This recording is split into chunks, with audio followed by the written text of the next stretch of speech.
آج پہلی رات تھی، زندگی کا نیا سفر تھا۔ اریبہ دلہن بنی بیٹھی ہوئی تھی، نہ جانے زندگی کیا سفر کروانے والی تھی۔ دل میں عجیب سا خوف تھا، پل بھر میں حقدار بدل گئے تھے۔ اتنے میں عادل کمرے میں داخل ہوا، اریبہ کے پاس آ کر بیٹھا۔ لگتا ہے تھک گئی ہیں آپ؟ اریبہ آہستہ سے بولی۔ نہیں تو بس یوں ہی۔ عادل اریبہ سے پوچھنے لگا، کھانا ہے؟ اریبہ نے ہاں میں سر ہلایا۔ عادل کمرے سے باہر گیا، بریانی کی پلیٹ بھر کر لایا۔ اریبہ کے پاس بیٹھ گیا اور مزے سے کھانے لگا۔ اریبہ کو بھی بھوک لگی ہوئی تھی اور بھوک بھی بہت زیادہ۔ دل میں سوچنے لگی، میں نے کہا بھی تھا کہ مجھے بھی بھوک لگی ہے، آپ کھانا لے کر آئے اور مجھے پوچھا بھی نہیں۔ جب عادل نے کھانا کھا لیا تو اریبہ کی آنکھوں میں آنسو بہہ رہے تھے۔ عادل پریشان ہو گیا، ارے کیا ہوا ہے آپ کو؟ اریبہ نے انکار میں سر ہلایا۔ عادل پیار سے پوچھنے لگا، اریبہ بتاؤ تو ہوا کیا ہے؟ اریبہ آہستہ سے بولی، میں نے آپ سے کہا تھا کہ مجھے بھی بھوک لگی ہے اور آپ کھانا لے کر آئے اور مجھے پوچھا بھی نہیں۔ عادل زور سے ہنسنے لگا، یہاں میرے اللہ، میں سمجھا تھا کہ آپ نے انکار کیا ہے کہ مجھے بھوک نہیں ہے۔ اچھا سوری۔ عادل اریبہ کے پاس بیٹھ گیا۔ دیکھو اریبہ، اب سے یہ تمہارا اپنا گھر ہے، اس گھر کو جنت بنا دینا، میری اور اس گھر کی عزت کا خیال رکھنا۔ اور ہاں، میرے امی ابو اب سے تمہارے بھی امی ابو ہیں، ان کو خالہ آنٹی نہیں بلکہ امی ابو کہہ کر ہی مخاطب کرنا۔ اریبہ بہت اچھی لڑکی تھی، عادل کی آنکھوں میں دیکھ کر بولی، عادل میں وہی کروں گی جس میں آپ کی خوشی اور رضا ہوئی۔ دن گزرنے لگے لیکن اریبہ کو ایک ڈر سا تھا، نہ جانے کیوں اسے ساس سسر کو امی ابو کہنے میں ڈر سا لگتا تھا۔ سسر سامنے آ جائے تو سر پہ جلدی سے دوپٹہ اوڑھنا، چادر سیدھی کرنا۔ سسر کو دیکھ کر ڈر سی جاتی تھی۔ ایک دن ساس نے آواز دی، عادل بھی پاس ہی بیٹھا تھا۔ اریبہ بولی، عادل آپ بیٹھیں، میں خالہ کی بات سن کر آتی ہوں۔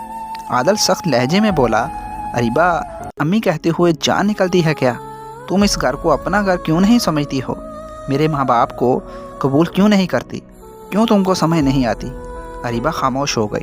کچھ دن گزرے، اریبہ کچن میں کھانا بنا رہی تھی۔ سبزی تھوڑی سی جل گئی، ڈرنے لگی اب ساس کو پتہ چلا تو وہ بہت باتیں کریں گی۔ لیکن جب ساس کو پتہ چلا تو پاس بٹھا کر بولی، اریبہ میری بچی، پریشان کیوں ہو بلا؟ خسمہ نخائے سبزی جل گئی تو جب میری شادی ہوئی تھی نا، مجھے تو ٹھیک سے چائے بنانا بھی نہیں آتی تھی، سیکھ جاؤ گی آہستہ آہستہ۔ اریبہ کے دل میں محبت گر کرنے لگی تھی۔ کچھ دن گزرے، عادل آفس سے گھر آیا۔ کھانا کھانے کے بعد اریبہ سے کہنے لگا، اریبہ میں یہ شرٹ اتارتا ہوں، تم اسے ابھی دھو دو۔ اس وقت بہت سردی تھی۔ اریبہ پیار سے بولی، عادل ابھی دھونا ضروری ہے کیا؟ عادل ٹی وی دیکھتے ہوئے بولا، ہاں ضروری ہے۔ ٹھنڈا پانی، اریبہ شرٹ دھونے لگی۔ ساس یہ سب دیکھ رہی تھی۔ یہ منڈا بھی نہ بیچاری کو اس ٹائم لگا دیا کپڑے دھونے۔ اتنے میں سسر آیا اور اریبہ جلدی سے اپنا دوپٹہ سیدھا کرنے لگی۔ نظریں جھکا لیں۔ اریبہ عادل کے پاس بیٹھی اور آہستہ سے بولی، عادل واشنگ مشین خراب ہو گئی ہے، کل اسے ٹھیک کروا دیں۔ عادل اریبہ کی طرف دیکھنے لگا، اریبہ تیرے ماں باپ نے بھی سستی سی مشین دے کر جان چھڑوا لی ہے، 6 مہینے میں 2 بار خراب ہو گئی ہے، میں اسے کل بیچ کر کوئی دوسری مشین لے آؤں گا۔ دوسرے دن عادل واشنگ مشین لیے باہر جانے لگا تو ماں نے آواز دی، عادل پتر اسے کہاں لے جا رہے ہو؟ عادل منہ سا بنا کر بولا، ماں اسے بیچ کر کوئی دوسری مشین لینے جا رہا ہوں۔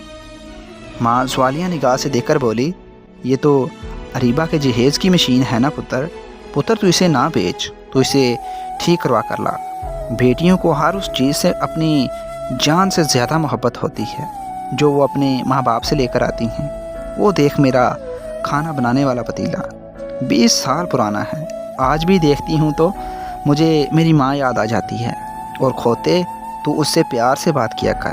اس دن بھی میں دیکھ رہی تھی، اتنی سردی میں تو اسے کپڑے دھلوا رہا تھا، اب جاؤ مشین ٹھیک کروا کر لاؤ۔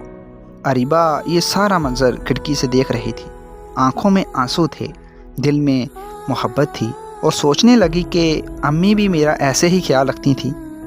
عادل گھر واپس آیا تو دیکھا اریبہ نے امی کا سوٹ پہنا ہوا تھا۔ سوٹ کافی کھلا تھا۔ اس دن اریبہ کی آنکھوں میں ایک عجیب چمک تھی۔ آج تو وہ ہر بات کے ساتھ ساس کو امی جان کہہ رہی تھی۔ عادل نے مشین رکھی اور بولا آج تو ساس بہو بہت خوش لگ رہی ہیں۔ اریبہ عادل کی طرف دیکھ کر بولی ساس بہو نہیں ماں بیٹی۔ عادل مسکرانے لگا، بس تھوڑی سی چاہت، تھوڑا سا احساس اور اریبہ نے خود کو میرے رنگ میں ڈال لیا تھا۔ عادل مسکرا کر کہنے لگا آتے ہی دلہن کو اپنے گھر کے اصولوں کا پابند نہ کرو، اس پہ سختی نہ کرو، اس پہ اپنی حکمرانی نہ دکھاؤ، اسے تھوڑا وقت دو، اس کو سمجھو، اس کو احساس دلاؤ اپنی محبت کا، اپنے پن کا، پھر دیکھنا اپنی محبت سے گھر کو جنت بنا دے گی۔ گالیاں دیتے ہوئے، مار پیٹ اور اپنی مردانگی دکھا کر اپنی بیوی کو رسوا کرتے ہوئے مرد تو گلی گلی مل جائیں گے۔ اپنی ہم سفر کو محبت سے سینے سے لگا کر دیکھو، زندگی گلزار بنا دے گی۔